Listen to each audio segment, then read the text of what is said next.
you mangy dogs. Swab the decks and hoist the sails. The guns on board be needing some proper manning. Pieces of 8 and a fine wench on your arm, if your work be not too shoddy. Careful not to flounder too badly, though, or you may have to dance the hempen jig, as we see you to Davy Jones. Jeffy, my boy, on with the show. Avast, me hearties. To our listeners from across all regions of the planet, welcome once again aboard the Robin Hood, flagship to the world's one and only cooperatively inspired charity podcast network, WPRPN. With this year's Winter Olympics now in full swing, the tone of political reconciliation miraculously reverberates from across the Korean Peninsula. As we present to you this week's show, episode number 95 of Pirate Radio Podcasts. I'm your host, as always, the ship's Chief Communications Officer, Jeffy Ryder. Joining us this week for our first hour only, author of Symbiosis, A Love Beyond Space and Time, Nancy Tremaine. Born in Detroit, Michigan, the middle of 5 children, Nancy claims to be a lifelong experiencer, messenger, and participant in the Alien Hybrid Project. Symbiosis is the story of her lifelong relationship with a reptilian being named simply Mr. He. In her book, she details the information she's received in the form of downloads and the loving messages she has been asked to share with humanity. Despite her age, menopause, and a laparoscopic tubal ligation at the age of 30, she also became pregnant with her hybrid son, Drax. For over 6 years, despite severe frustration and pain, and after failing to receive the support of her family, Nancy has, nonetheless, continued to reach out, hoping to be heard and find joy in a world where she often feels she does not belong. Hopefully have a chance to hear her today, for the first hour at least. Here I am. Just working on getting some technical business in order. And it looks like, yeah, we can hear you fine on this end, Nancy. Right. You can hear us. So we're pretty much off to the races. We've only got an hour here for our conversation and to a chance, of course, to hear your story. So first things first, though, it's kind of interesting. You're based out of Michigan. It's quite something. Just last week, our guest that we had, Carmine, was also himself based out of Michigan. So it's something. There's something going on with, I guess, that particular state as far as it's the synchronicity to things, I suppose. Quite something. Yes. So yeah, we've connected here. That's great. We got you for just the first hour, and the second, after you make your way on out the door, what we're going to do is open things up for just listeners' comments. Maybe there's other people that would like to join us here on Skype. We're also going to go over a few of the maybe current news items that are pressing and people would like to discuss and so forth. So we first heard about you via Grant Cameron, I guess it was, in his independent publishing company, It's All Connected. We had an email sent to us pitching the idea of perhaps doing a show. So how long have you known Grant? Just a year.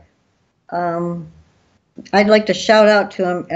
I call him Sir Grant Cameron because he made my book possible. He believed in me, and I'm very grateful. So the name of the book is Symbiosis.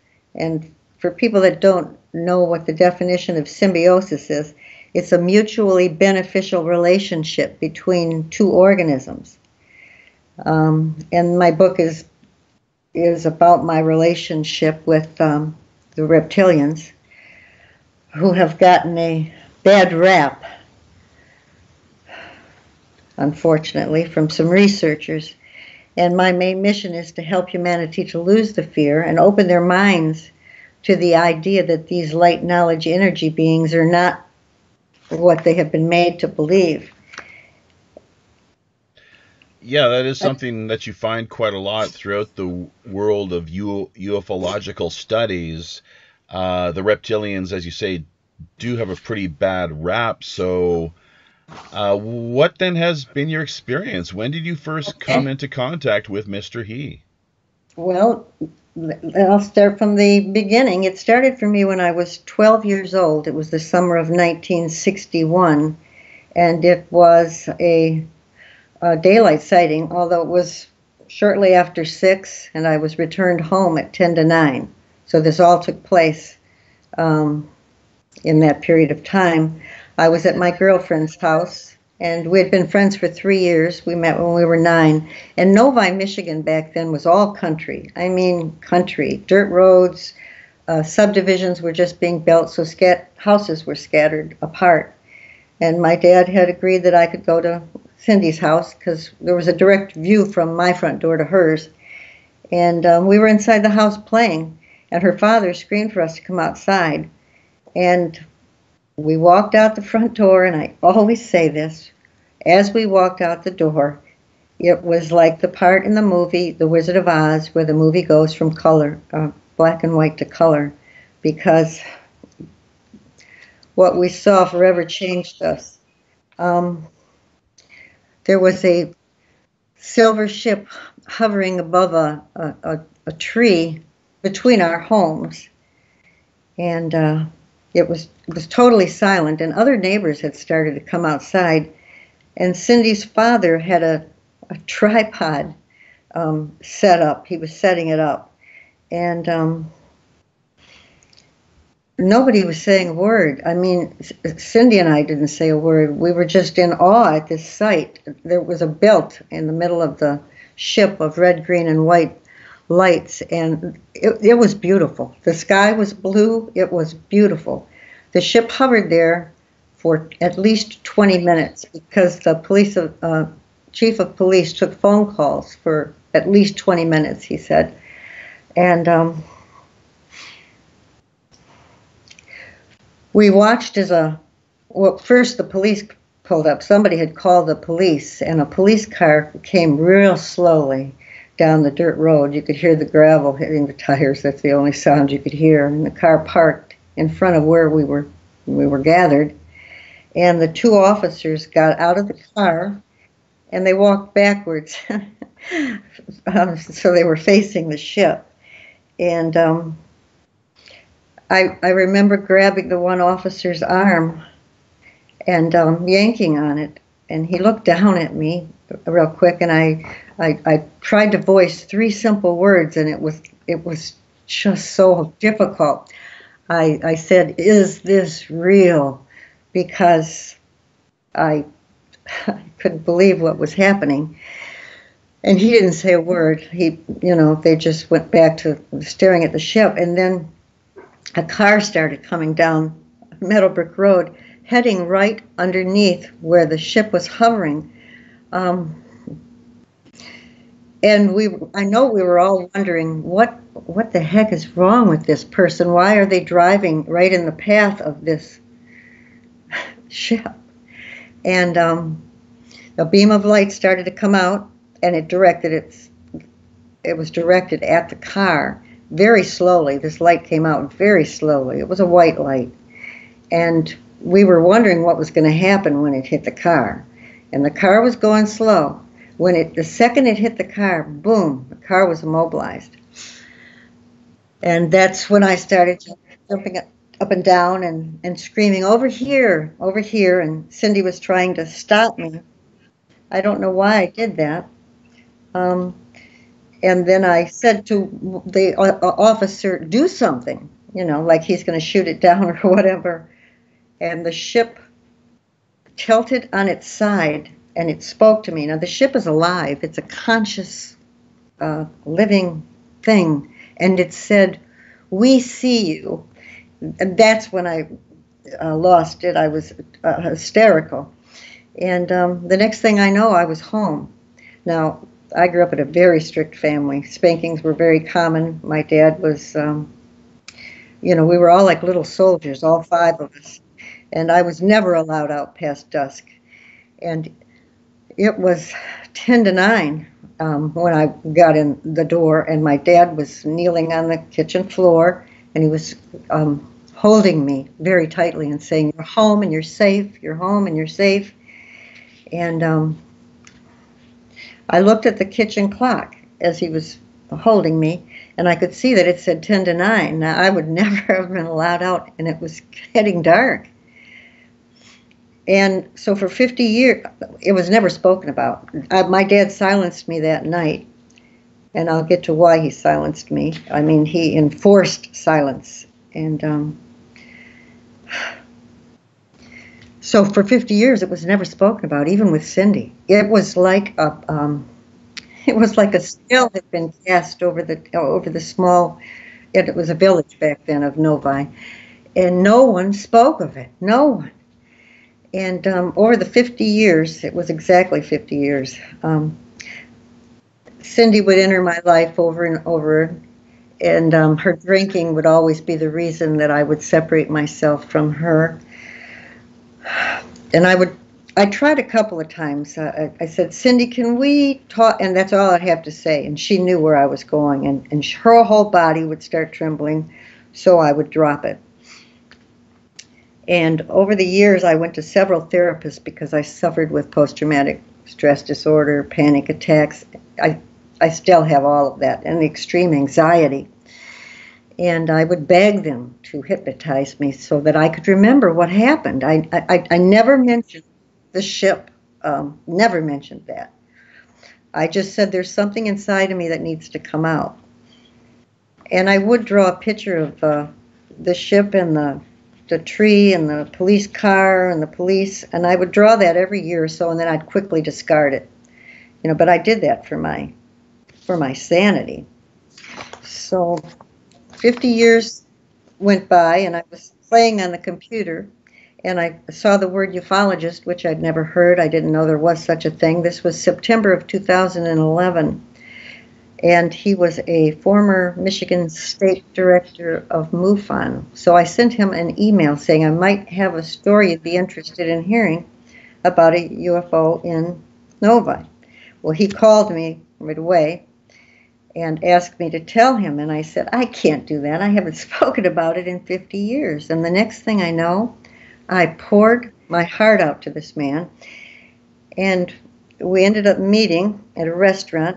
And he brought several books and pictures of the aliens, and I looked at all the pictures, and none of the aliens rang a bell, nothing jogged anything in my mind. I had so stored these memories so far back in my mind that I was just unable to get to them. And he found a regression therapist, Vaughn Bowles, who was a college professor who had done hundreds of regressions, but never for an experiencer. So I didn't really know what was going to happen. And we had the first regression at Dr. Wellness's sister's house because he wanted me to be comfortable with his sister, and her husband would be there. And at the end of the first regression, I remembered how they got me. I was running. And I said, "I'm hauling ass." And I knew that they were going to get me with a shock in the middle of my back. And because they told me. And I was running and saying, "Don't get me, don't get me. Get Cindy too." And boom, when they got me in the back, it was like I was frozen in that position, in running position, frozen, solid, like in a cartoon where you see the character frozen in position. And then I went from that into, I was on my back, and now I'm in a wave. And I knew I was going up into the ship, and I was in some kind of an electrical wave, and it felt wonderful. And I kept saying over and over again, my body is waving and rumbling to the low hum of the ship. And I knew I was going up into that ship. And that's where the first regression ended. And after that, I couldn't get enough. I mean, I wanted to know and find out everything I could, and I started my own investigation. I went after the former chief of police, who I'm still in contact with. He'll be 98 in July, and we talk a couple times a year. And I went after Cindy, my girlfriend, and I finally got her to open up, and she ended up having a regression with my regression therapist in 2015, and she died a few months after that. She literally drank herself to death. She was hardcore alcoholic. So that's how that all got started. You still have a mark on your back as well, too, I believe, or at least in the slideshow, one of the photos that you provided, we do see in some indication of a scratch of some sort, or what happened there exactly? No, that was done in 2012 from my hybrid son while I was nursing him. And it was a hologram. I have the pictures the day that they were... I was putting on makeup at 1 o'clock in the afternoon, and I saw these infected-looking scratch marks on my breast. And by 5 o'clock, they were basically gone. And I've got pictures of them the following day, and there's nothing but a pink line. I went to touch it with my finger, and there was absolutely no feeling. And I called Dr. Wellness, and I said, there are scratches on my chest, and they look raised and infected, but there's nothing there. They're not there. And he said, get pictures because they're going to fade quickly. And I wondered why he would even say such a thing, how he would know that they were going to fade. He probably, or I should say maybe perhaps, had prior experience with similar cases being reported. He had what I would guess. Still a researcher, so he's been a researcher now for nearly 60 years. So I think he's seen and heard it all. But, this is and you've not really done. I don't think we've heard his name yet, have we? Or Dr. Harry Wellness. Dr. Harry Wellness. Willnus, correct. Former state director of MUFON in Michigan many years ago. He's, God, I don't know, 80-something now. Now, he wasn't there on the ground when this incident originally took place, but the police sergeant or captain was. There were quite a few other people as well, too, from the sounds of things. Maybe you could just present to us or explain, break down basically what you know as far as did anyone else have a similar experience, or what have these other people said of the incident since it actually first occurred? Okay. Well, Police Chief Lee Begall took phone calls for over 20 minutes, and the car, he called me. I gave him a letter, and he called me, and in my letter I had said, I know there was no police report made, and I know that this has bothered people over these, half a century. And he called me and he said, honey, you're not crazy. It really did happen. And he said, in the car that you saw immobilized, I believe was one of my own officers in an off-duty car by the name of Martin Cohn. And so that makes 3 police officers. The 2, and one of the police officers who stood with us, this is where it gets, the synchronicities are unbelievable. His last name is Faulkner, and his brother was married to Cindy. Cindy and I both had multiple abusive marriages over the years, and one of her husbands was this police officer who was there that day, Faulkner, and you're saying, hang on just 1 minute, that one of the officers that was in attendance at the time of this incident later ended up marrying Cindy? his brother did. Yes, exactly. Yes, that was one of Cindy's husbands. Small world. Yes, that's what I mean. There are so many synchronicities in the book that it's almost unbelievable. I've had people say, you could just write a book of just a bunch of lies that would be more believable, because it's synchronicity after synchronicity. The dates that line up. Yeah. An experiencer has to reassess everything that they believe to be true and question their place in the world and understand that the government that we thought was going to keep us safe does not exist. And I've had to learn how to live in a whole new world turned upside down.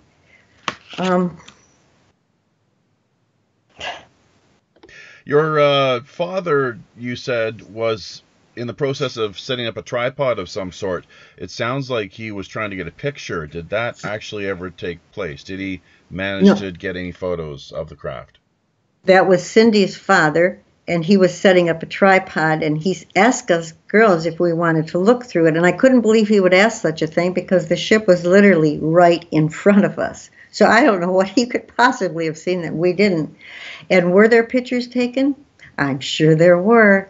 But now I'll tell you why I was silenced. Because this is only something that I've just learned within the last year through Chief Lee Begall. There was a full military investigation done. And let me get the information that he just did an interview with the Detroit Historical Society in September. I was there, and I also participated in that interview. And they still haven't posted it, and they're not going to. Were there pictures? Yes, there were. The police chief said that they came in from Arizona or New Mexico, and they came in to discredit everyone before they even got there. And they went door to door. And if there were pictures, and he said they knew how to talk. And I said, what do you mean? And he said, well, they knew how to make me remember. They came in prepared to disbelieve everyone, because things like that just don't happen, he said. They came from the Air Force. And he believes that they came in the following night, although that night I remember the police car pulling up the driveway. Also, my father was sent to California after that. They wanted to talk to me, the military, and I was 12 years old. And my father, like I said, he had been in the Air Force himself, and he threatened to kill him. He was not going to let them talk to his 12-year-old daughter after what I'd been through. And so they sent him to California on a business trip. And it was the only business trip my father was ever on. He was a hydraulic engineer in the aerospace division of Vickers in Troy, Michigan. And that's why I was silenced. So he was retired then at this point, when, or sent on a holiday? I'm not too really clear on things there exactly. You fill in some of the blanks. Yeah. No, he wasn't retired. He was still working as an aerospace hydraulic engineer in the aerospace division in '61. Yeah, he was. They thought that maybe they should give him a little time off, a bit of a sabbatical. They sent him to California for a little bit of rest and recuperation. Yeah, well, they wanted to talk to him. They wanted to talk to my dad. I think they wanted to find out. My dad never told me what they talked about. But I think they wanted to find out what I had said. And he was also offered a job transfer to Australia, which he refused.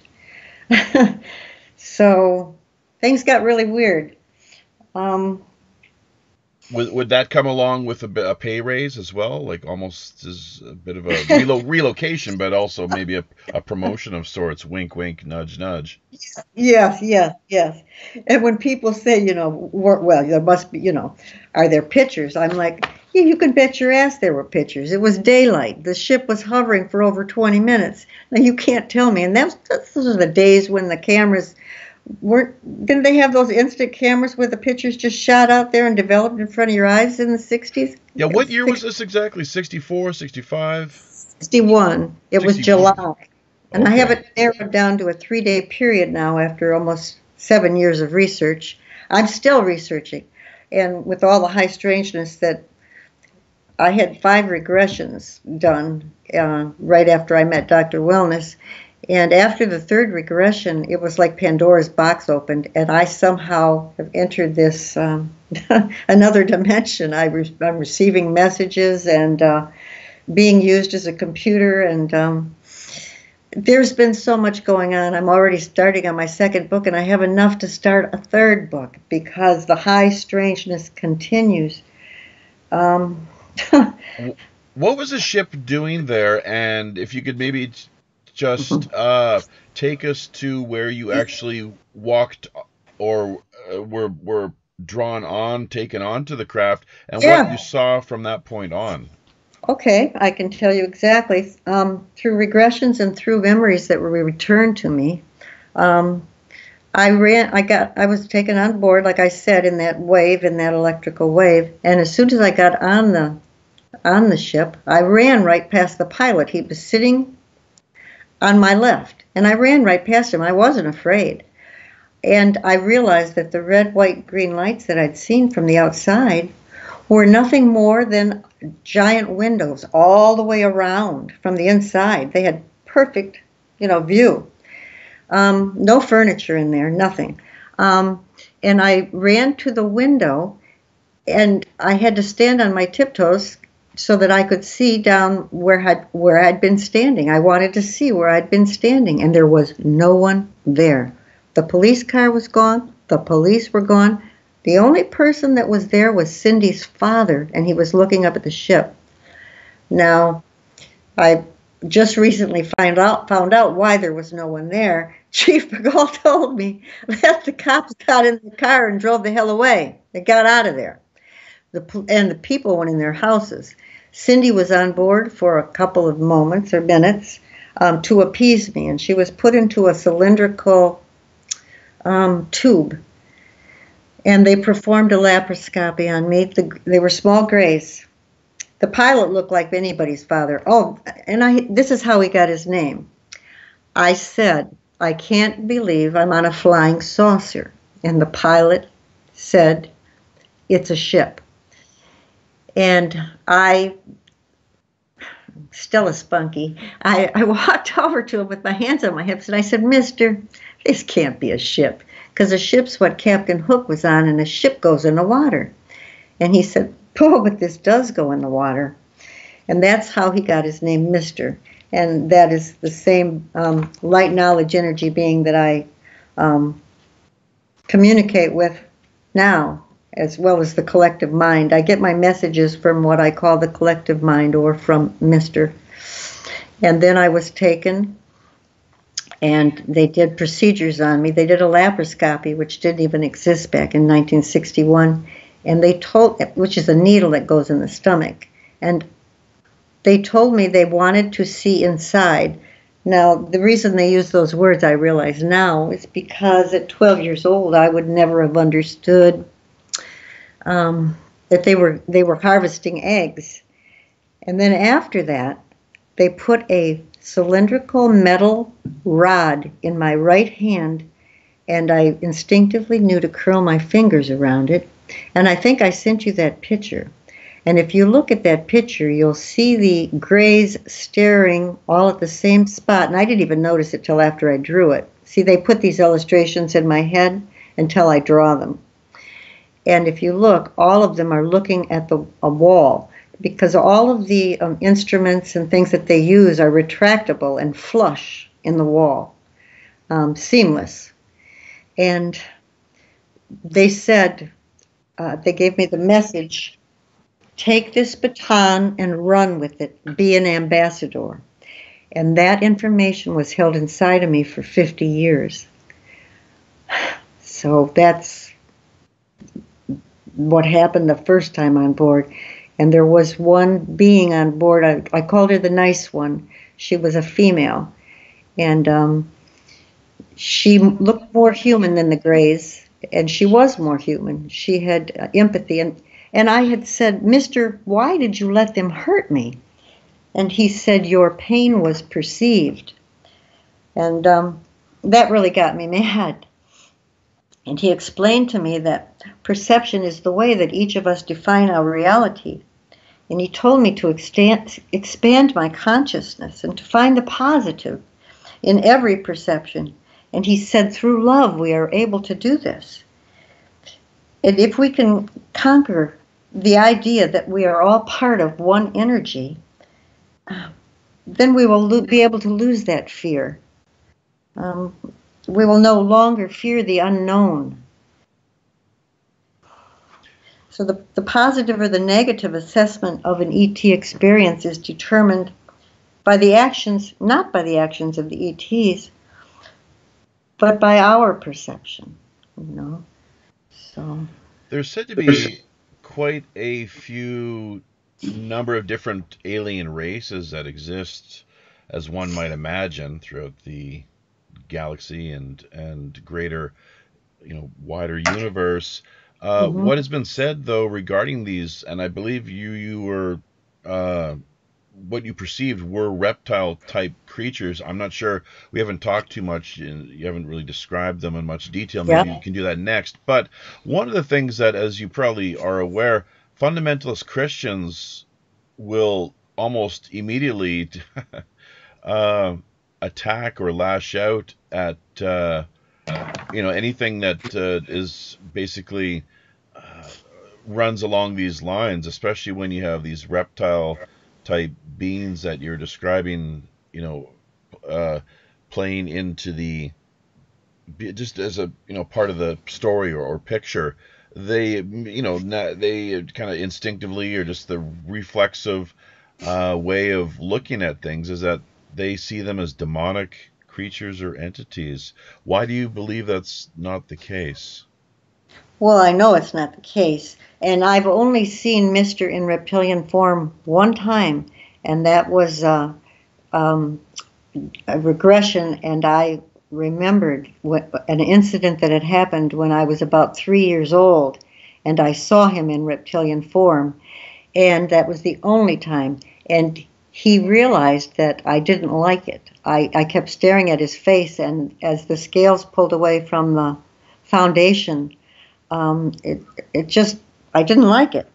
But are you saying then that these creatures have been visiting you since the time you were at least 3 years old? Oh yes, and I believe before this lifetime. I believe I believe I've been with Mr. in many lifetimes. I can't explain it. And you were talking about how people, the different races, and this is, we do the same thing with humans that we do with the alien beings. We have racism, and it spills over to the, if they're not blonde, blue-eyed Nordics, if I had said I had sex with a blonde, blue-eyed Nordic, everyone would say, oh, how nice. But when you use the word reptilian, people have a different, they're going to take over the world. They eat babies. and let me explain who they are. First of all, never at any time did I ever feel that I was being taken advantage of or taken against my will, but actually encouraging Mister's advances. I embrace the feelings that we shared. And I'm not the only one. If people did research, they'll see there are many, many people out there. In fact, I want to address this Pamela Stonebrook, who came out 20 years ago saying exactly what I'm telling you now. And she was ridiculed, and same as I am now, and went through hell. She wrote a book. She was a a jazz singer in Los Angeles, California, Pamela Stonebrook. And her book was titled Experiencer, a jazz singer's true account of ET contact with Reptilian. And she said, you know, reptilians are not politically correct species in the UFO field. And to admit having had sex with one, much less enjoying it, is unacceptable. But I'm not unique. There's so many other women that have gone through exactly what I've gone through. They just haven't come forward.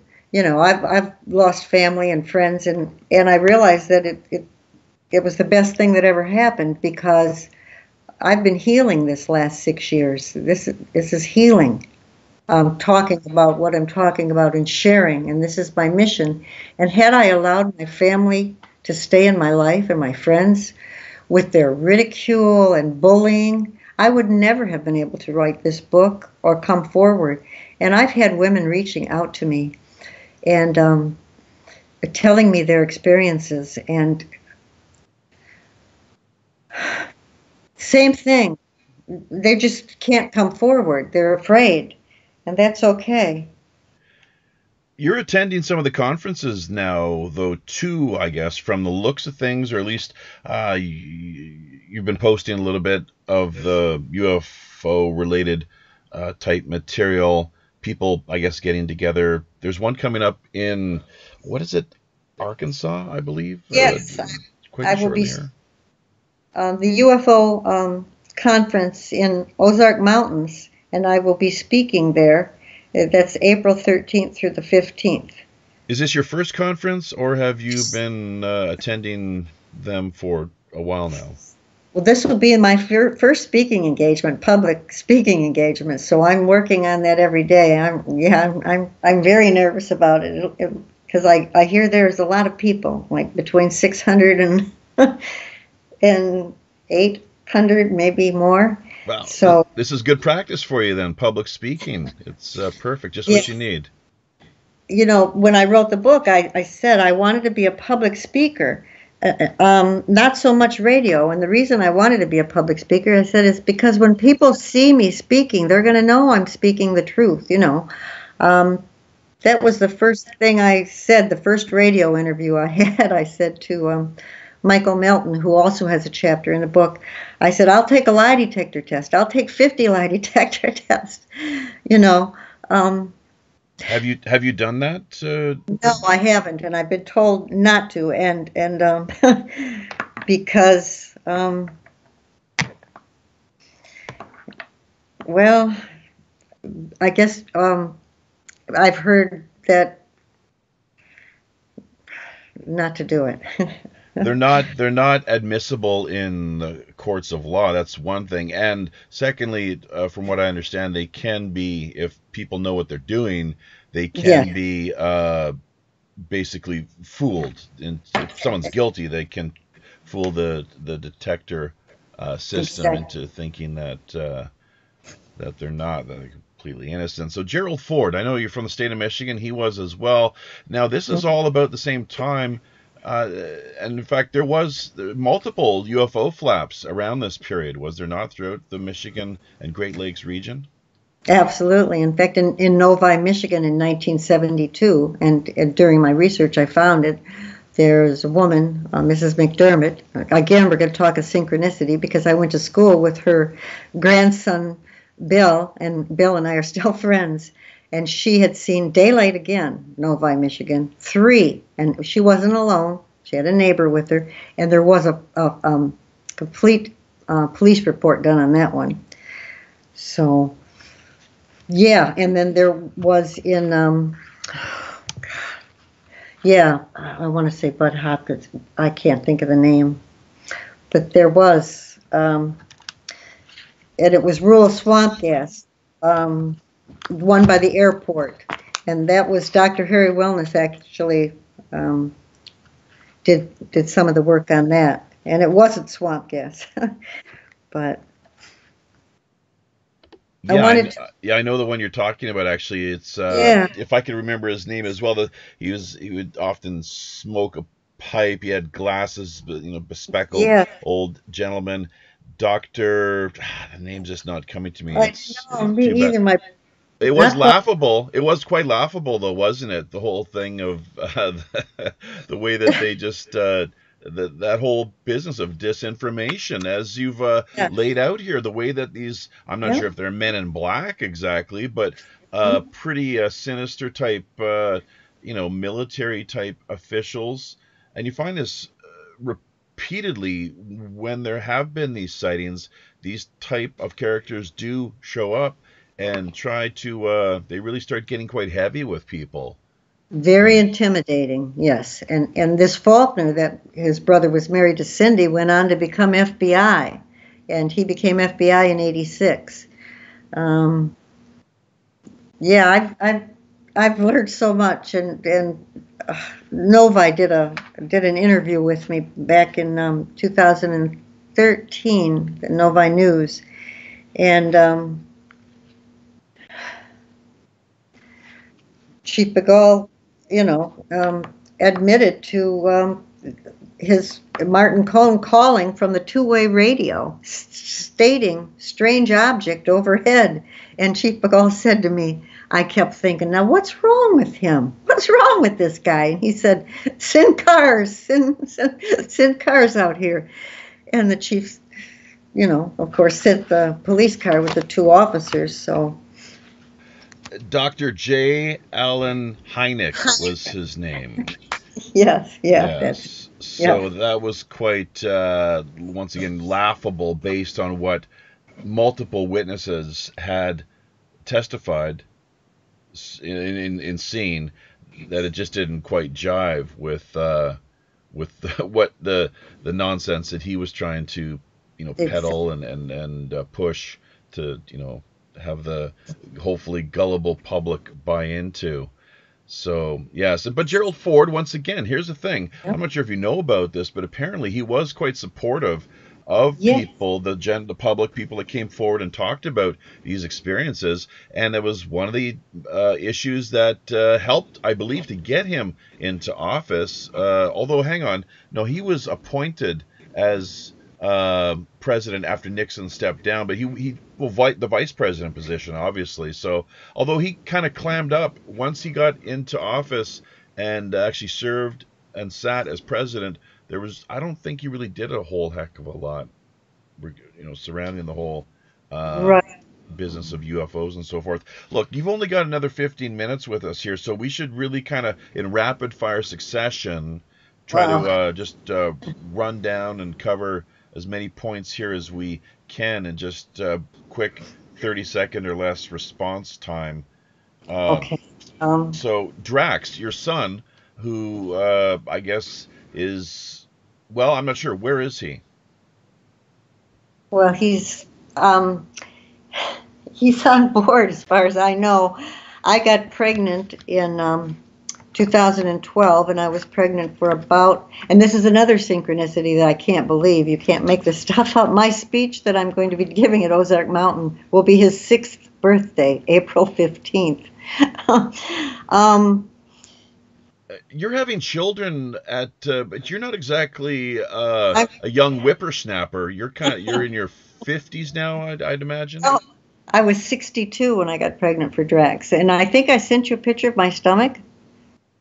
We got one picture here with the two with scars that are Oh, somewhere are on your those are the body. claw marks, and I call them claw marks now, but the scratch marks from him breastfeeding, bonding, which is a necessary thing. I also have a daughter, a hybrid daughter, who is with Drax, and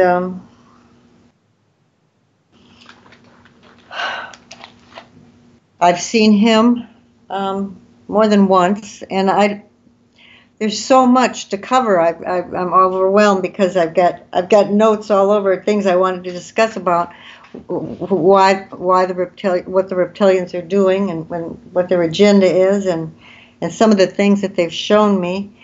And a couple questions here coming in from the Peanut Gallery, okay. Nancy, via courtesy of Pirate Joe Emanon. And before we get to that, a big shout out to Jennifer Knight, who has joined us here as well. She's logged into YouTube and interacting, engaged here in the comments section, so that's great. What Joe would like to know, though, is whether you ever met Bud Hopkins or visited him at his apartment in New York City. Did you as well also ever hear of the Intruders Foundation? No, I never met Bud Hopkins. I wasn't awakened until, like I said, September 1st of 2011, so it's only been 6.5 years that all of this has happened to me. How many others, now there's a difference, I guess, between experiencers and abductees. I'm not sure what that is exactly. Maybe you could kind of outline that for us. But on top of that, you've also talked a little bit about the, just kind of off the record, before we went live here. I do think this is an important issue to talk about, though, and address the ego that is present. So much competitiveness, it seems. People with similar stories of either experiencing some sort of what can only be described as bizarre, really, out of this world encounters or engagements, and just the competitiveness that exists. So maybe if you could just address the first, and then yes, you could follow it up with the other. They both tie in with each other. Yes, I was able to go from an abductee to an experiencer, and I am told that I am now a participant. And it's because of my perception and my openness, closed minds, closed doors. And the thing is talking about this competitiveness, yes. People want to say they're an abductee, and it's been so terrible and frightening, and because fear sells. And if you read my book, you'll see the love, and there is no fear. There is none. I was on board in 2015 with Mr. and he was in light knowledge energy form. And when we entered the ship, there were several angelic beings, and I understood them to all be different races, if you will, but they don't have racism like we do here. And they were all at their own stations, computer stations, and they were all working together for the good of the planet. And the feeling that I got was the deepest love that I've ever felt. I never wanted to leave that room. They were all working together, all of these different beings. And they were all representing different races, but they were all angels. It was an angel. They had wings just like angels. And Linda Moulton Howe said that even astronauts have seen these angels. So you're talking a little bit about the wings now, the various races. With the Mr. He, I guess, quite what we would typically call reptilian in appearance. Could you maybe go into more detail with respect to what he actually looked like, as the height and so forth, and just general appearance of things? On top of that, what planet are they from? They must have told you something along. Yes, I was only given one word, and I was told that they're not alien to Earth or any planet, as they've been here always. But Orion was the word that I was given. And Mr. is about 8 feet tall, brownish green with scales, vertical slit eyes, amber eyes, but beautiful. When he looked at me, and even though I was 3 years old at the first time I remember looking into his eyes, the love was unbelievable. And he's well respected by all beings. And he had a very heavy tail that rested on the floor. Webbed fingers, 3 and a thumb, with long claws. See, again, you start describing, and it freaks people out, because then they want to talk about the blonde, blue-eyed Nordics, just like we're racist here with, everybody's got to be a blonde with blue eyes. They're the good guys. The bad guys always have black hair. Even remember, I Dream of Jeannie and Bewitched. The evil sisters and cousins had black hair. We're just so racist.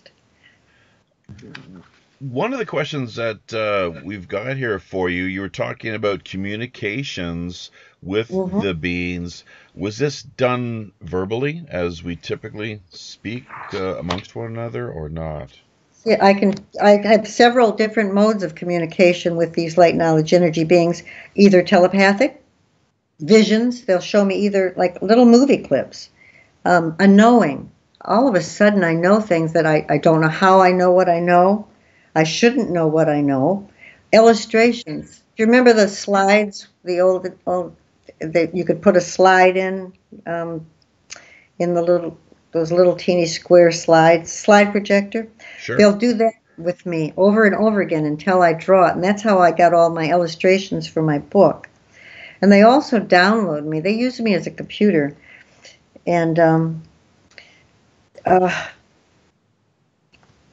through the manipulation of my pineal gland, they're able to experience, and this is what they're researchers too. They're scientists. And they are studying fear, anxiety, love, empathy, and sexual pleasure. And these are all of extreme importance to them, especially empathy, because empathy is being lost at an alarming rate right now.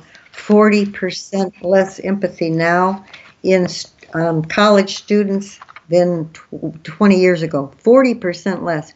So we can't continue on this course of creating sociopaths. And that's what we're doing. Because without empathy, you can't have love. You can't have anything. It's the most important emotion. So that is their main concern. And that's why, and there's a speeding up. I hear this from experiencers. They feel this time is speeding up at an alarming rate. When's the last time, then, that you had some contact with Mr. He? Well, the last message I was given was 2 weeks ago, and I was told, your messages will reach the ears for those they are intended. So, one of their earliest messages from 2011 was, our messages are not for everyone. Many will be left behind. And that was told 3 years later to me that they meant that literally. And what they mean by the many left behind are the people who are not evolving their consciousness. They're in this stuck state. They're not evolving. Yeah, a lot of talk with respect to this evolution of consciousness and empathy in particular. To me, this is the first that I've ever heard of the so-called reptilian role in things, as far as being supportive of this goal. To raise the vibration of the planet is another. Exactly. It's another talking point, or something that we hear about a great deal. So, yeah, a lot to consider and think about. And in fact, apparently humanity is regarded as quite a barbaric and violent species. So they're just there. You use the word angels previously. A lot of, once again, the fundamentalist Christians will look at these. Well, some people have even called them, I think, Draco or Draconian. Yes, type. Draconian, reptilian. I believe Mister is a draconian reptilian, whatever that is. Well, But could it be a galaxy, perhaps, or because you also mentioned Orion? What's the tie-in right. there exactly? I kept whenever I asked for a question, I will get an answer. It could be a year later, and I was given the word Orion, and that was it. And then I asked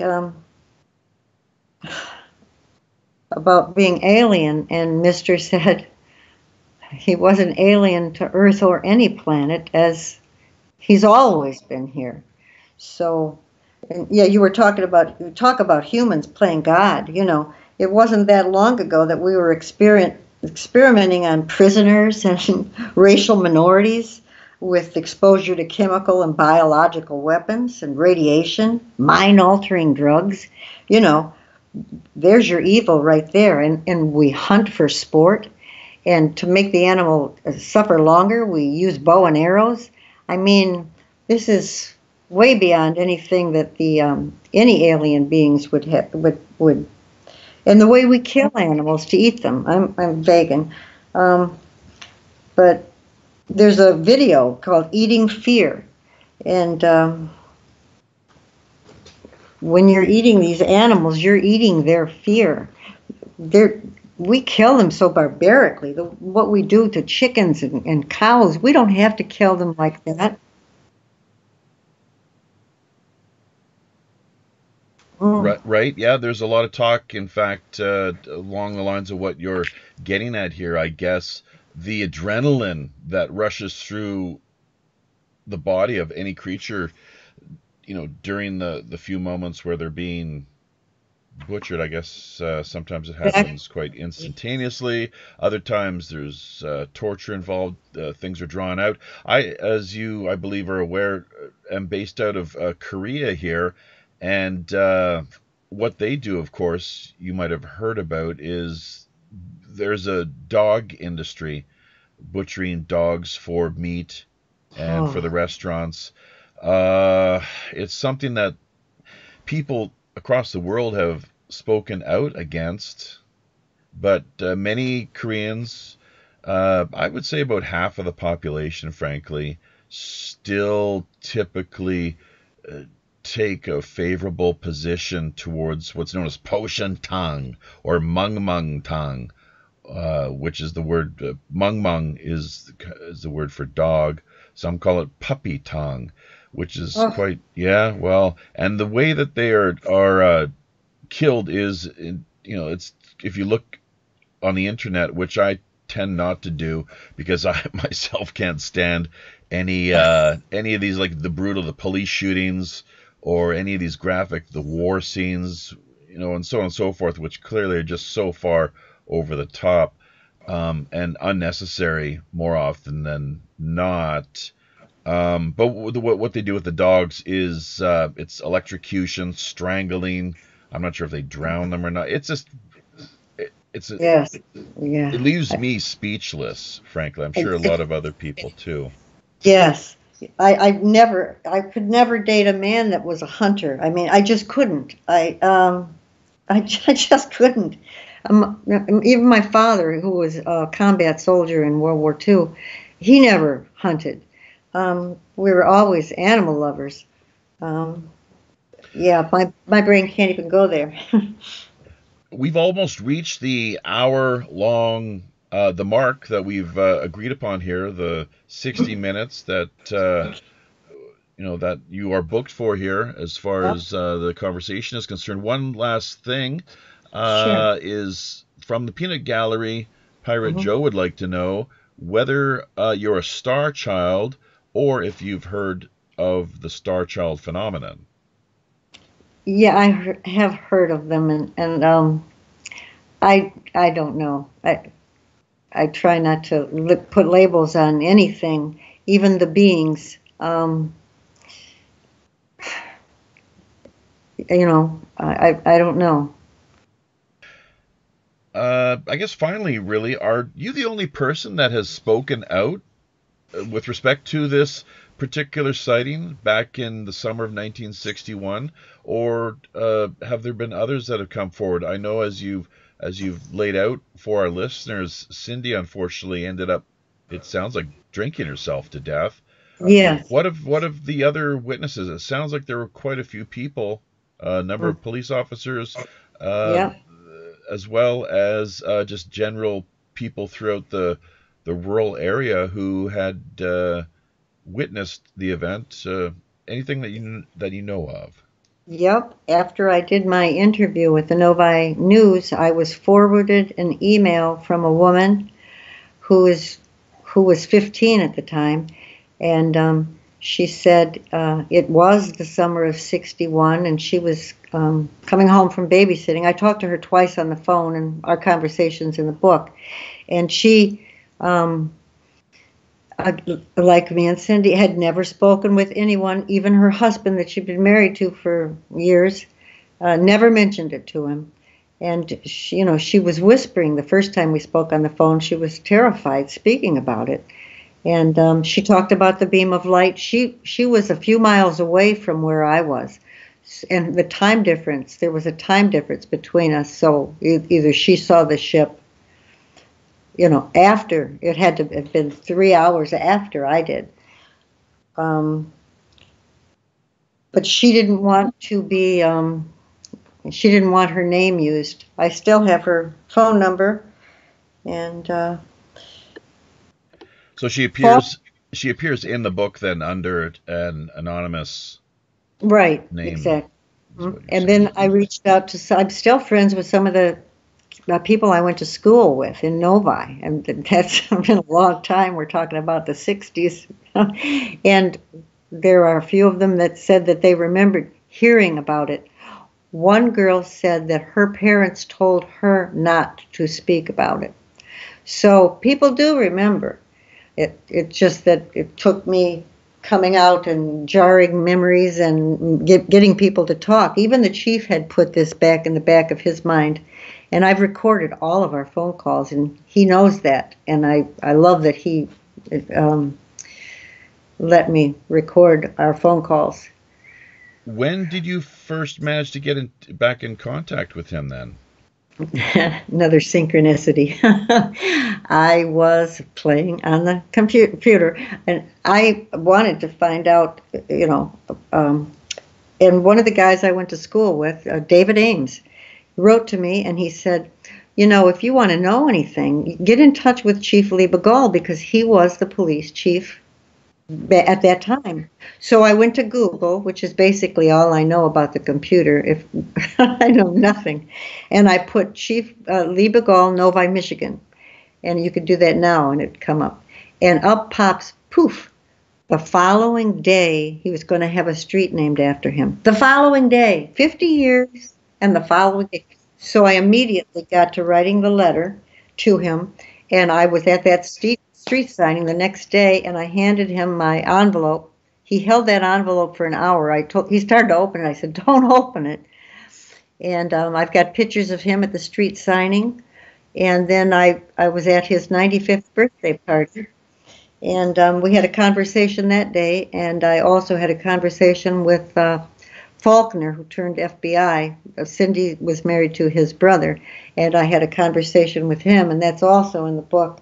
And he was pretty mean.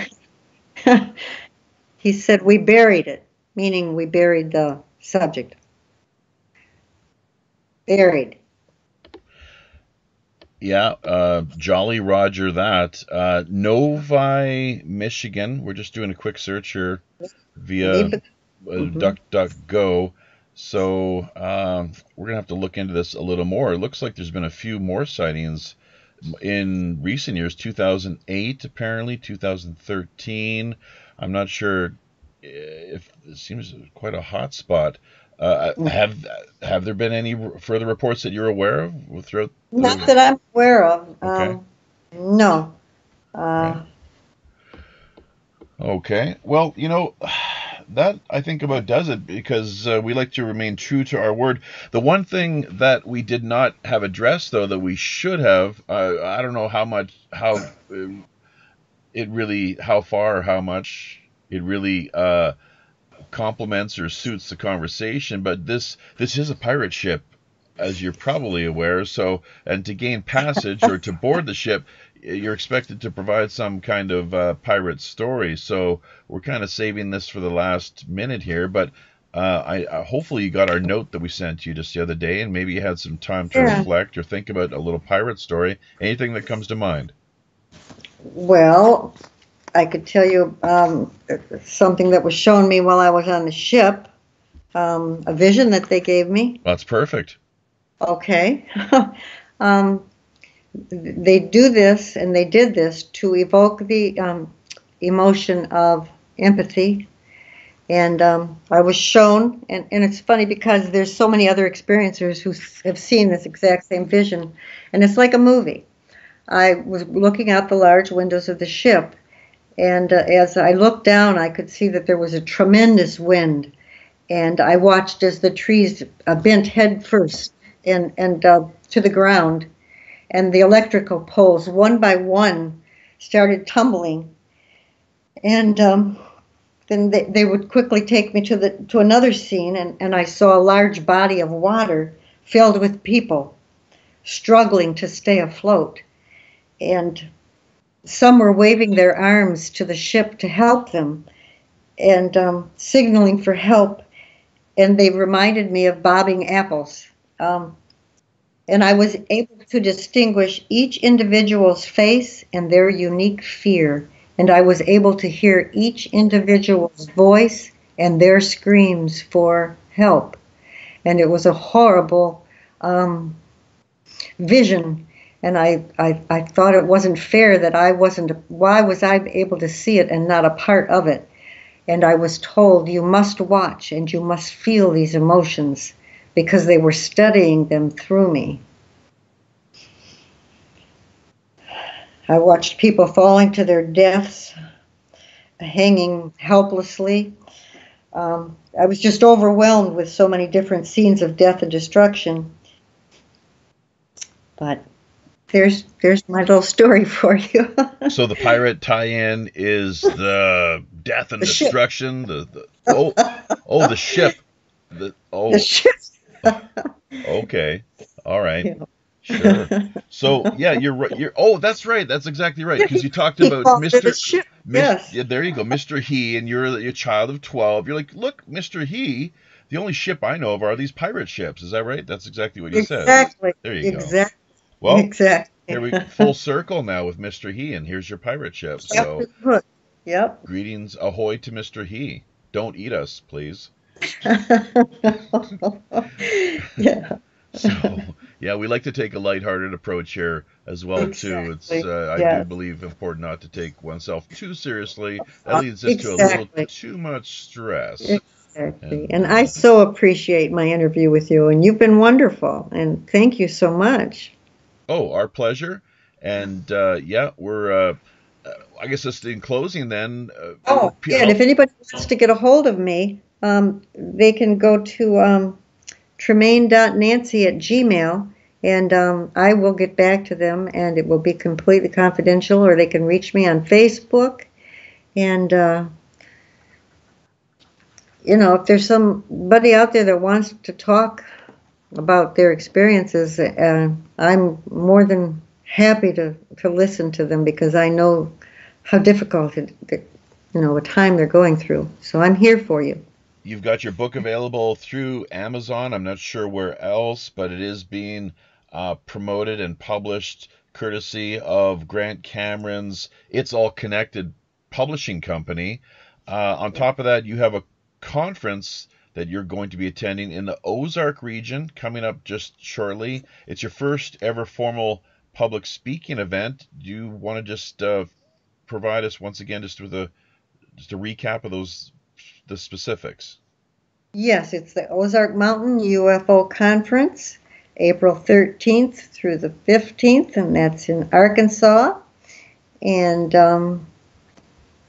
I will be speaking on reintroduction of the reptilians. That's my topic. And the book, Symbiosis, Love Beyond Space and Time. Beyond Space and Time. I don't know, my brain just went boom. It is on Amazon and Barnes and Noble. So. Well, there we go. Thank you very much, Nancy. It's been a pleasure speaking with you. We're going to open things up now to the public, just to basically current events and so forth. We'll let you go, though, and all the best. Happy sailing. Thank you so much. You have a great evening. All right. Bye-bye. Bye-bye. There we go. Nancy Tremaine sharing her story. Symbiosis. Quite an ordeal. Quite something. Not exactly the sort of thing that most people experience on a day-to-day basis, let alone once in a lifetime. Isn't that something, though? Multiple witnesses, and then following the event, a systematic effort to silence everybody. Where have we seen this before? Standard operational procedure is what it seems to be more than anything. So we're going to open the lines now for the following, well, half hour or so. Once again, just as well as generally talk about WPRPN, Pirate Radio podcasts, current events, all sorts of good things. We've made a few notes here, and hoping to sink our teeth into that, provide a bit of an analysis, and so forth. Hopefully won't be too much of a challenge, given the fact that we managed to make our way through the Operation Secret Santa 10-day epic campaign this past Christmas. So half an hour of open lines and jawboning all things current events shouldn't hopefully be too much of a problem. Big thanks to everyone that tuned in today, of course. Not everyone logged in via YouTube. Jennifer Knight, Pirate Joe Emanon, Pirate Joe, well, 333, Pirate Joe. I guess not always the best time for him with his kids or just general schedule. Looks like, oh yeah, he's got his son off to school studying Chinese, level 1. I'm sorry, at 1 o'clock. There we go. Alrighty then, folks. So yeah, what are your thoughts? Believable? Real? Completely contrived and fabricated? Or not? Sound quite convincing to me. Not the sort of thing exactly I would go around fabricating or making up. There are some people that do these sort of things, of course, but it seems that there were, once again, multiple witnesses, and that really, that changes things a lot, doesn't it? Tends to add a little more credibility to people's stories. So, breaking news, John Ford going to court next week with information that Pirate Joe Emanon provided and a new lawyer. I'm not sure what that means exactly. It would be great if the lawyer sprung him from his present incarceration. It's quite ridiculous and sad. It's a sad state of affairs, the way that politics, the way that it destroys so many people's lives. John is a good man by all accounts and indications, never harming or hurting one. All he wanted was the truth. And for some people, it seems the truth is a bitter pill. It's not always the sort of thing that they want to have you talking about. Some alternative version of events, some disinformation is more often the case, the sort of thing that they would prefer we subscribe to and promote ignorantly, blindly, foolishly, without thinking, stopping, reflecting, lending some critical thought to whatever matter it is that happens to be on the table. So we're going to delve a little bit into current events here, as well as what we presently have going on via WPRPN at the moment. We, of course, have got our subdomain, network subdomain URLs available up for grabs, $15 per year for your subscription annually. Half of which, I stand corrected, 1/3 of which goes directly to charity. So if you take out an annual subscription with the network WPRPN, and that, by the way, stands for World Pirate Radio Podcast Network, $5 directly to charity. The other $5 back into the network kitty to help cover operating expenses, first and foremost. And the other $5, why don't I have this written down someplace? Oh, geez. Well, I'll get that. I've got to look into that here. I've not as clear on that as I should be, unfortunately. So we'll just set that aside for the moment. I think people hopefully get the idea, though, that there's a significant percentage of the subscription fee that goes toward charity, the other portion going to cover network operating expenses. Obviously, it's all done through WordPress. All you need is a username and an email and a password too, just like most every other online account. We could take a look at the upcoming guests that we have here over the course of March and April. I'm going to pull the calendar file up here in just a second.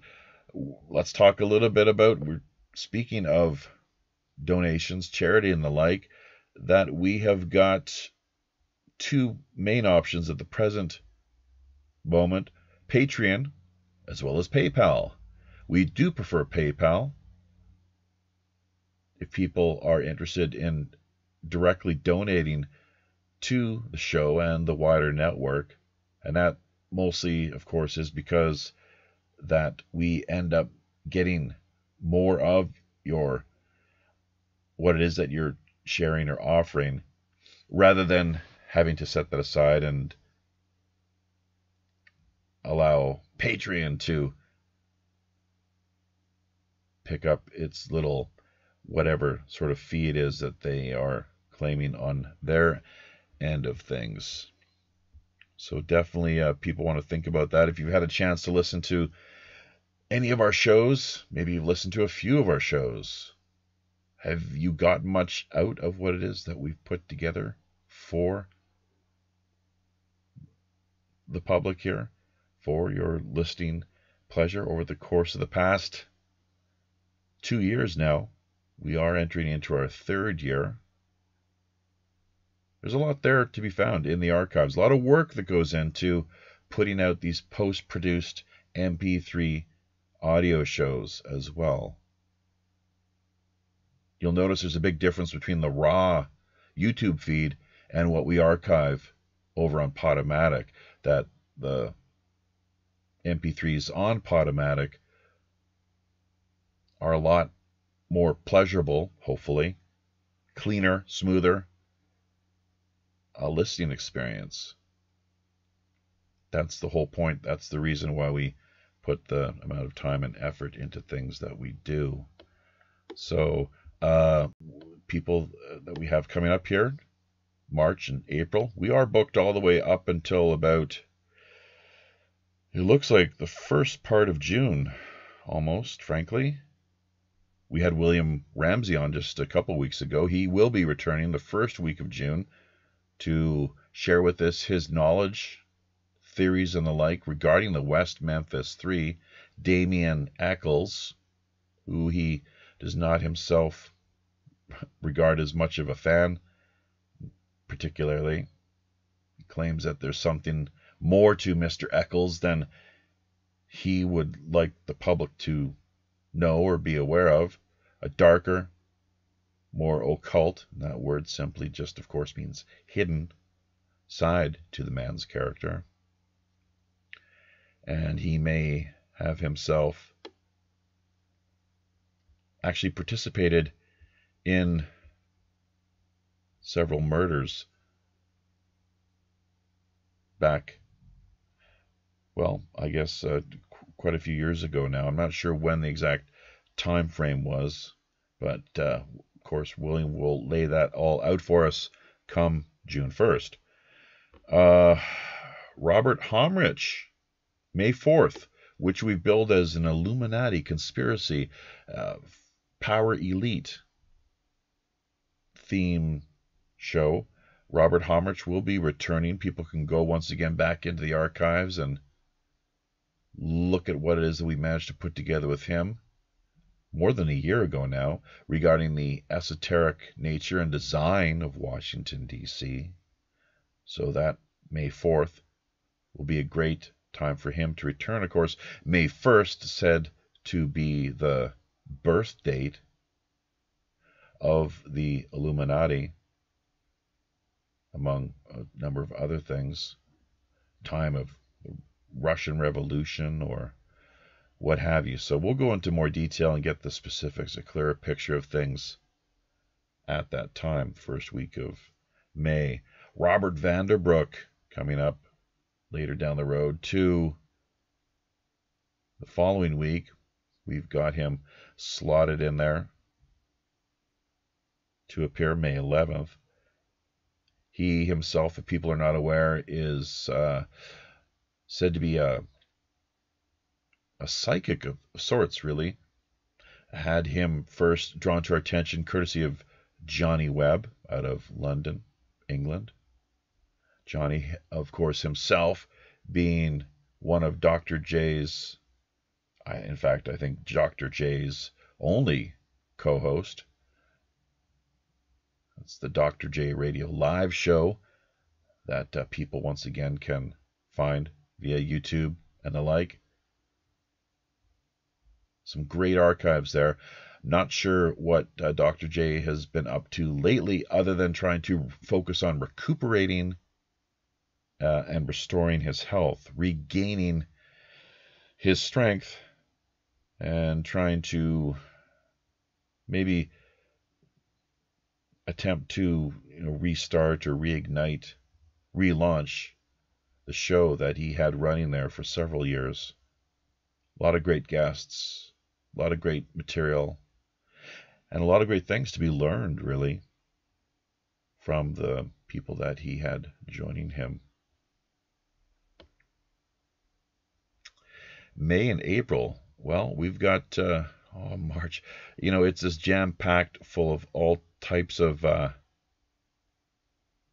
great characters here, so maybe we won't go into too much more detail as far as who we've got booked and who will be appearing over the next few months. Peter Daly will be back on April 7th, once again returning. This will be his second appearance. He himself based out of Korea. We had a great conversation more than a year ago now regarding the cults of Korea and beyond. So we'll revisit the discussion that we had earlier, as well as hopefully manage to traverse and converse, explore all kinds of new ideas that are related to his specialty, field of interest, and the like. April 20th, 420 World Roundtable. Hey, that's an annual item and feature, folks. Just as we typically try to hold something each year in November to mark the assassination of John F. Kennedy. That was a big deal. We had Carmine Savastano join us, of course, just last week. went a little bit into the JFK files, some of the more recent findings, some of his thoughts with respect to various claims regarding the assassination, as well as some of the more perhaps dubious characters who have themselves made claims and perhaps tried to cash in. Quite a cottage industry surrounding the JFK assassination, and not everyone, of course, can always necessarily be trusted. The question is, who's telling the truth and who's not? That's what we have to work out and decide. Got about half a dozen people that are tuning in right now, so that's great, listening to us live here via YouTube. It's been a great show. We're going to probably carry things through for the next 10 minutes or so. So if you do have any questions or anything that you'd like to share with us, by all means, now is the time. 21 and a half years and counting for John. Thank you, Pirate Joe. So there we go. Yeah, nearly 22 years. What's it going to take to set John Ford free? The fact that he managed to get himself into the predicament that he currently finds himself is itself quite troubling. So we may in fact try to book something. I believe for June is what, if memory serves me. So maybe we can do that, Pirate Joe. Reach out and see who might be interested in joining us. I know we had a great conversation. I think it was episode 64, if I'm not mistaken. So a lot of work had to go into the post-production, of course, too, just given the fact that the sound quality was so rotten, really, and things not running too well from a technical end of the picture, unfortunately. So hope that you did enjoy today's show. Really quite something. So it's always quite interesting the way that we wind things down here. Managed to step away, take a bit of a break. We will be heading to the after show, of course, too. Just the next 10 minutes or so, so people are welcome to join us, likely via appear.in is where we'll be running things. But it all varies. Some people don't always manage to work things out as far as how that one-click platform operates, and we have to carry on via Skype or what have you. Google Hangouts, not so much, it seems. So not sure why that is, but on top of the John Ford case, of course, we got James Heydrich, Carolyn Rose Goida, and Raw Rights. Richard Whipple out of Poland. All four of those cases, those characters, their stories, we've talked about quite extensively here, courtesy of Pirate Radio Podcasts. People, once again, are encouraged to go into the archives and take a look at what it is that we've managed to put together with respect to each of these individuals' stories. Speaking of archives, shows, and the like, we've also managed to put an iTunes account together. So if anyone out there does have iTunes, that they're encouraged, of course, to download as many of our shows as they like, as well as, and this is the most important thing on top of it all, put a review together. I guess you can get as many as 5 stars if people really enjoy what it is you're putting together. If they figure you totally suck, of course, it would be 1 star, or I'm not sure if if you can, or less, half a star, or who knows exactly. So, yeah, but that's what definitely, as with most podcast people, are encouraged to do when they find themselves present over on iTunes. We got about 300 subs now too as well via YouTube, so that's great. Not 300,000 or 300 million, but 300. So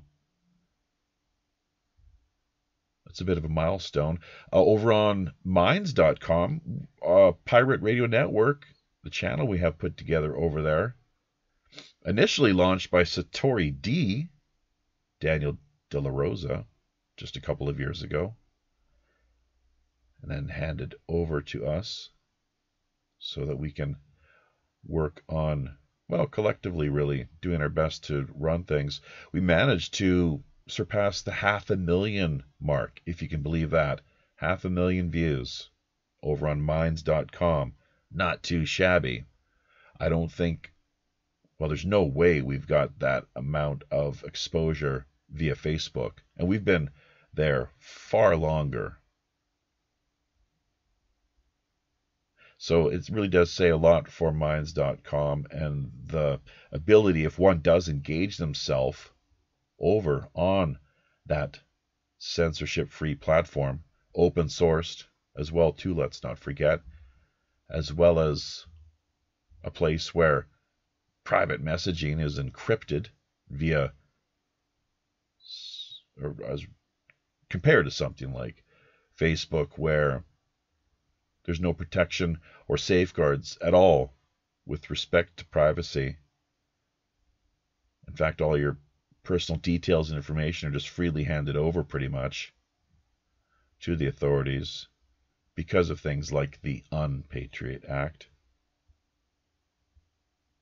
the Enabling Act, quite parallel to the legislation that Adolf Hitler signed into law back in, I guess it was the 1933, around that time, following the burning of the Reichstag. So that's another thing too, folks. Don't forget, everything Hitler did was legal. Everything any dictator ever does is legal. Why? They write the laws. Might not be a good law, might not be a just law, might not be a moral law, but those are the laws. And then, of course, it all, in many cases, many ways, boils down to a question of interpretation, which I guess first is left or handed over to the authorities, whoever they may be, even in the context and cases of where we find ourselves now, social media, YouTube. Been a lot of people lately quite peeved about how YouTube has been handling things, taking away the monetization option. It's ridiculous. Don't really want to get into too much detail regarding this issue, but it's just quite puzzling and really does not reflect well on YouTube, of course. There's other options that are at present appearing and being put together, including, I guess, DTube, as well as, well, there's other platforms, it seems. So maybe there's a few, maybe Pirate Joe knows of one or two, or Jennifer Knight, not sure. Might like to maybe share your thoughts there, of course, via the live chat, as I see you are doing and have been over the course of today's show presentation. So thank you very much. It's much appreciated. You are a big part of what it is that we put together here every week. So we have the opportunity to engage and interact with you. You help to steer things along, really. Riding shotgun. Not exactly up in the crow's nest, but helping to deliver and share thoughts and messages, updates, or what have you. Facebook is where rational thought goes to die, says Pirate Joe Emanon. June 12th, be great to do a roundtable. Yeah, so we'll definitely set that date aside and hopefully manage to maybe work on putting it together. Marilyn Carlson is somebody that I've been meaning to reach out to, Joe. So maybe if you could do that, I'll try to remember once we perhaps even wrap today's stream. Get on top of that and pitch her the idea. So in the meantime, let me just say that as far as news stories go, didn't have as much time to prepare here as I'd hoped, but Billy Graham recently kicked the bucket. 99 years old, not too shabby, almost a full century. One of the interesting things that stands out regarding Mr. Graham is how people have talked about him being a crypto Freemason, secretly, not really too open with the whole business. But on top of that, this really does not reflect well on his legacy or career. If it's true, #fact check, then I'm not sure what really can be said. But Tex Mars, the claim that he has made, and I'd like to, if I get the chance, maybe tune into and see what he says. Maybe he'll repeat or recap or revisit the whole issue. But one of his earlier shows had talked about Billy Graham I'm not sure if he was actually in North Korea or not, but he had some North Koreans who he was in contact with for whatever reason. They professed to him their profound and sincere belief and faith in Christ Jesus, as Christians tend to do. And what Billy Graham apparently did was turned around and reported this all to the North Korean authorities behind their backs. He betrayed them. Much as, let's not forget, Paul, who was originally Saul of the Bible and the New Testament, and had a very central leading role and hand in things as far as shaping the New Testament was concerned. Similarly, he hunted down and persecuted Christians before he supposedly saw the light on the road to Damascus and decided maybe it was time to change his tune. I myself, not a huge fan of Paul, neither was Thomas Jefferson apparently, who had his own special Bible, having said to have taken a pair of scissors and systematically, surgically, I guess in many ways, cut out and extracted everything that had to do with this sinister and devious and duplicitous character. Quite controversial, to say the least. Unfortunately, many modern-day so-called Christians seem to hold him in a high light. I only wish that they'd maybe reflect a little more on things and think about why it is that they do that. So isn't that quite something, though? Yeah, Billy Graham betraying these poor North Koreans who had come to him professing their faith in Christ. And behind their backs, he reports them, supposedly, according to Tex Mars, to the North Korean authorities. What became of these people, one can only imagine. While we're on the topic of North Korea, though, too, it's interesting. Let's not forget, there's been many reports of so-called deaths and people being handed death sentences, whether they're family members or former girlfriends of the current commander-in-chief, the dear leader, Kim Jong-un. As things turn out, though, too many cases, to the point where it's become something of a trend almost, and really does not reflect well on Western media, who seem to glorify and really get a kick out of reporting on how bad a man Kim Jong-un is, but it's the so-called Lazarus effect, where these people, the former girlfriends and family members and the like, who supposedly, according to Western media reports, have been killed, amazingly, miraculously turn up alive. What's up with that? So yeah, we got to be really careful who we trust when it comes to media, especially. Big time. A lot of mind control to the whole thing. So, and the word government itself, let's not forget, does mean mind control. So, and there again, question of, well, who's governing who? Do you govern yourself, or do you leave that up to somebody else to take care of you and your affairs, especially your spiritual house or your mental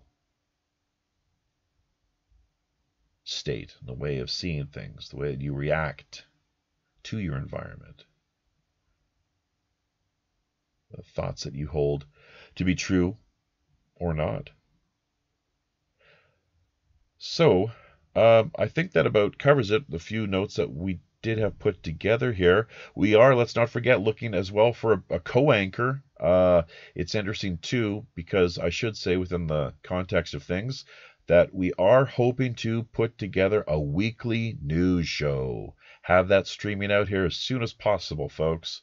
So that's some interesting kind of exciting news. When we get more time to promote that, we'll definitely do so. So many things on the table here coming in at us from an endless number of angles and sources, of course, as you can imagine, throughout the web,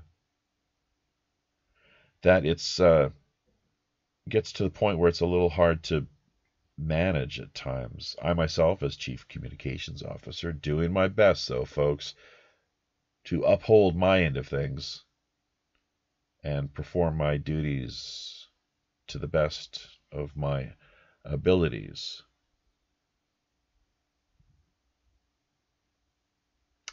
On that note, though, I think it is about time to bid you adieu. It's been great, very much appreciated. Thanks, everyone, for tuning in and being a part of things. We are going to transition on now to the after show, where if you drop on by, we can converse pretty much about anything. It's an open format approach we take for 1 hour. The feature, or rather, I should say premium content, Rogues Gallery, strictly Patreon supporters who are able to access that. It's been a blast, though. Episode 95. Pirate Radio Podcasts. Can you believe it? Nancy Tremaine, what a story. Until we meet again out on the high digital seas, on behalf of Captain Long John Sinclair and all the rest of the crew of the Robin Hood, until we meet again, I'm your host, as always, the ship's Chief Communications Officer, Jaffe Ryder.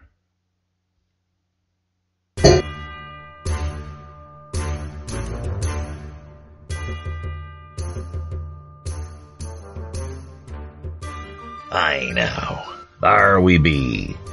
Having carefully looked over each of our navigation panel instruments, checking every level, switch, dial, cable, knob and pulley, by all accounts and indications, we indeed see it's time once again to drop anchor inside Mystic Bay and draw an end to another week of Pirate Radio Podcasts.